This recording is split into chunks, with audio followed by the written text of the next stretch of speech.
안녕하세요. 마마송송입니다. 오늘은 그림 그리기에 대해서 올려보려고 합니다. 저는 그림 그리기를 시작한 지 몇 개월 밖에 안 된 아주 초보입니다. 요즘 코로나로 인해서 외출도 힘들고 집콕을 하다 보니 생활에 활력이 안 생기지요. 저는 오래전부터 그림 그리기는 하고 싶었는데 미루다 이제 시작하자라고 용기를 내고 시작하게 되었습니다. 그래서 문화센터에 등록을 하고 시작을 하게 되었는데 그런데 코로나 확산으로 인해서 출석을 몇 번 못하였습니다. 그래서 집에서 간간히 그리고 있는 상황입니다. 분명한 것은 그림 그리는 시간이 엄청난 힐링을 가져다 준다는 것이었습니다. 마음이 편해지는 시간, 몰두할 수 있는 시간이 되고 마음이 정돈되는 시간이 된다는 것이었어요. 그래서 여러분도 이러한 힐링의 시간을 갖고 지금의 어려운 환경에서 받는 스트레스를 풀어보시면 어떨까 해서 왕초보자도 쉽게 시작할 수 있는 간단하게 시작하는 그림 그리기를 시작해 볼까 합니다.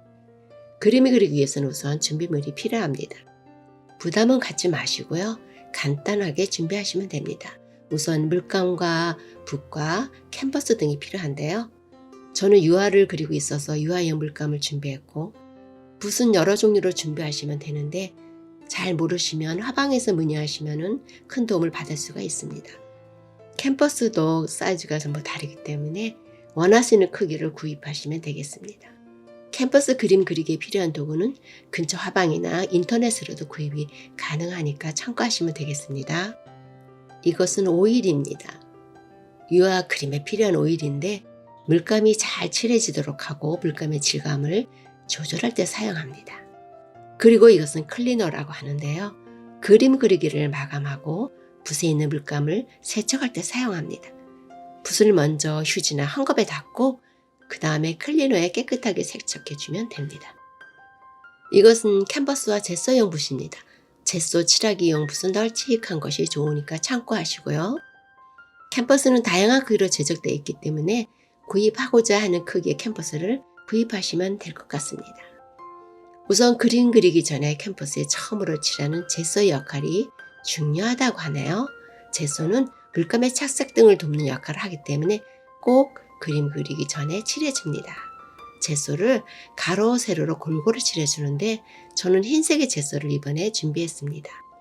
젯소는 물에 타서 잘 저은 다음에 바로 캔버스에 칠해주고 마를 때까지 기다려주면 됩니다. 젯소가 마른 다음에 그 위에 그리고자 하는 그림의 배경색을 칠합니다. 배경색을 먼저 칠하지 않을 수도 있겠고 그림에 따라 다릅니다. 저의 경우는 기본이 되는 배경색을 칠한 다음에 그리고자 하는 그림을 그 위에 올리는 것이 더 그리기가 쉽더라고요. 그래서 먼저 배경색을 저는 칠하고 있습니다.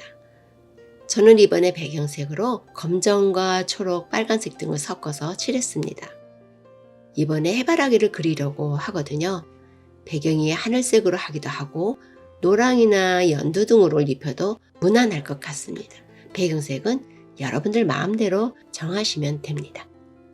배경색을 칠하고 말렸더니 바로 이런 색이 나왔네요. 조금 어두운 색이 되긴 했죠. 그런 다음에 그림 그릴 때 사용할 물감을 선택하여 준비하면 됩니다. 선택한 물감을 조금씩 적당량을 짜서 팔레트에 올리고 또 준비하면서 유화물감 보조제인 유화물감용 오일도 함께 준비했습니다. 오일은 물감을 칠할 때의 붓질이 편하게 해주고 물감의 건조 시간을 빠르게 도와줍니다. 그림을 그릴 때 오일을 꼭 사용해야 하는 것은 아니기 때문에 필요할 때 사용하시면 될 것 같아요. 말씀드린 바와 같이 이번에 해바라기를 그리려고 하는데요. 노란색과 붉은색, 갈색, 녹색 등을 준비했습니다. 그리고 다음으로는 캔버스 위에다 그리고자 하는 대상의 밑그림을 그리게 되는데 때에 따라서는 밑그림이 없이 진행하여도 되고 밑그림이 꼭 필요한 것은 아니니까 참고하시면 되겠습니다. 저는 노란 색연필로 밑그림을 살짝 그렸습니다. 이제 본격적으로 그릴 차례인데요. 해바라기를 그린다고 했잖아요. 그래서 우선 해바라기 C 부분을 먼저 그리기로 했어요. 그런 다음에 해바라기 꽃을 그리는 편이 물감이 겹치지 않고 좋을 것 같아서입니다. 자, 해바라기 씨는 붓으로 톡톡 두드리면서 질감 있게 표현해 보았습니다. 색은 노란색을 톡톡, 갈색, 붉은색들을 톡톡 했습니다. 가운데는 짙은 녹색을 조금 톡톡 올렸습니다. 이제는 노란색으로 해바라기 꽃을 칠해 보도록 하겠습니다. 꽃의 밝기는 밝은색, 어두운색 등을 칠해서 표현해 주시면 될 것 같고요. 꽃색에 같이 첨가해주고 싶은 색이 있으면 조금씩 섞어서 해도 됩니다. 어두운 부분 등에 더 칠해주면 좀 더 효과가 나는 것 같습니다. 붓으로 터치할 때 색이 뭉개질 수 있으니 색이 마른 다음에 더 칠하면 자연스럽게 나타납니다. 이렇게 세 송이 해바라기가 조금 모습을 나타냈죠. 이러한 순서대로 그림을 그리면 되는데 사실 순서가 어디 있겠어요? 편하신 대로 하시면 되고 그림의 색도 원하는 색으로 칠하시면 될 것 같아요. 그림 그리기는 그 과정에서 무엇보다도 마음의 힐링이 되는 것이 중요하기 때문입니다. 그림 그리기가 스트레스가 되면 안 되겠죠? 이제는 해바라기 잎을 그려보세요. 저는 녹색을 위주로 하되 연두색, 흰색, 짙은 청록색 등으로 잎을 표현해 보았습니다. 그리고 해바라기 꽃의 질감을 더 주기 위해서 짙은 노란색도 이용하고 흰색도 이용해서 마무리해 나갔습니다. 그림이 좀 더 풍성해졌나요? 음영을 조금 더 표현해 주도록 합니다. 그림의 질감이 더해지고 자, 이제 마무리가 되었습니다.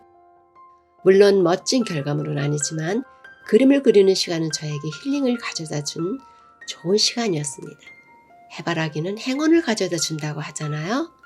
오늘 이 꽃을 보시고 좋은 일들이 가득가득 하시길 바라겠습니다. 그리고 여러분도 쉽게 하실 수 있으니까 도전해 보시기 바라요.